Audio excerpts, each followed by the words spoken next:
Jana, nujno se morava slišati. Se slišiva. Tako sem prizadeta. Napisala sem mu sporočilo in sva se totalno spičila. Pravi, naj neham težiti. A je res tako zelo narobe, če hočem vedeti, zakaj se je včeraj tako obnašal? Kaj pa je bilo včeraj, vprašam. Dobila sem se s frendico. Šli sva na kavo in ko sem prišla domov, je bil pred računalnikom. Prav pritisk mi dvigne, ker skozi visi na njem. Vprašala sem ga, kaj bova jedla, pa je rekel, da je njemu vseeno. Njemu je vedno vseeno. In jaz naj pa mislim in kuham. Kdo pravi, da moram jaz kuhati? Prav, sem mu rekla, meni je tudi vseeno in sem naredila solato samo zase.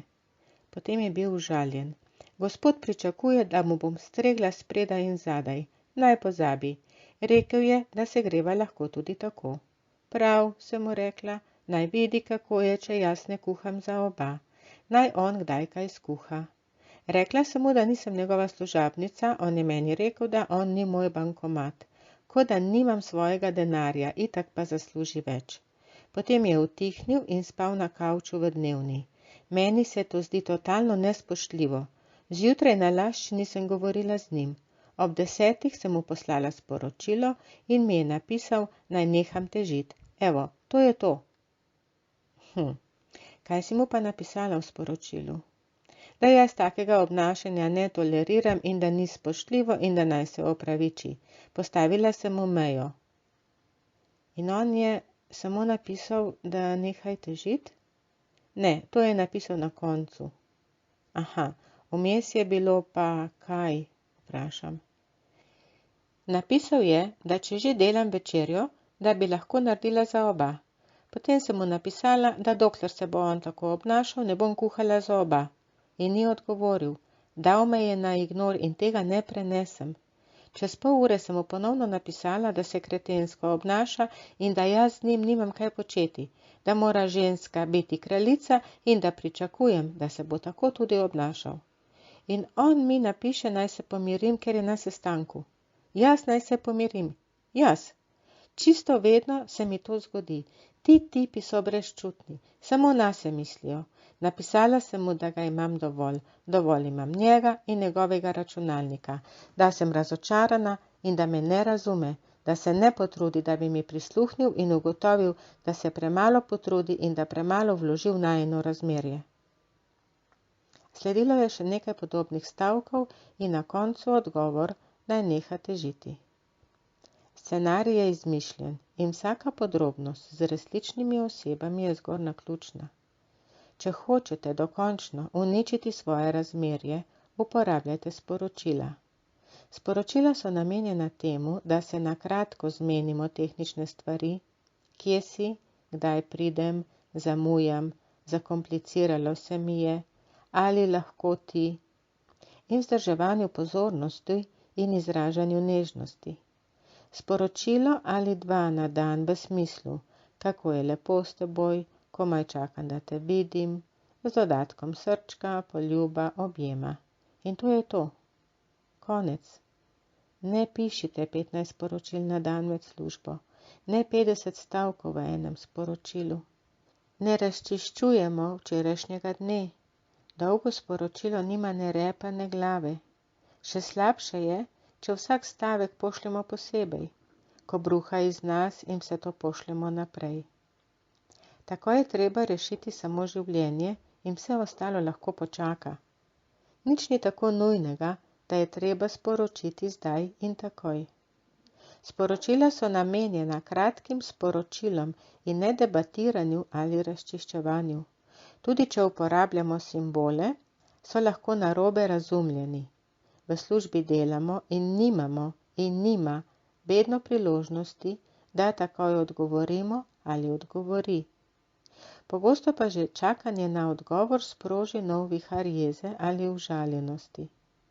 Ko ne moremo več čakati, ponovno pošljemo sporočilo, ki ni prijazno. Ne more biti. V stiski napisano sporočilo, pa naj se ta kaže v obliki jeze ali užaljenosti ali sarkazma, ni v redu. S tem več pokvarimo, kot uredimo. Najprej se umirimo. znotraj, v sebi in potolažimo. Kako je to težko, lahko vidimo, ko to hočemo narediti. Divja, rane so nove, žive in bolijo. Občutja osamljenosti, nepomembnosti, prezrtosti, nevrednosti se kopičijo. Strahovi imajo svoj žur z umom in egom. Čustveno ugrabljeni smo brez nadzora nad sabo, kompas je pokvarjen, logika odpove, razum je stisnjen v kot. To je recept za uničenje razmerja. Procesov za umirjanje sebe je veliko. Jaz vam ponujam enega, ki je enostaven, hiter in učinkovit, ker pokriva celotno čustveno področje. Poglejte, kaj je vaše in kaj ni. Brzite ven vse čustvene energije, ki v vas divjajo. Ukrotite in ego. Znebite se strahov. Potolažite vse ranjene in prizadete osebe v sebi.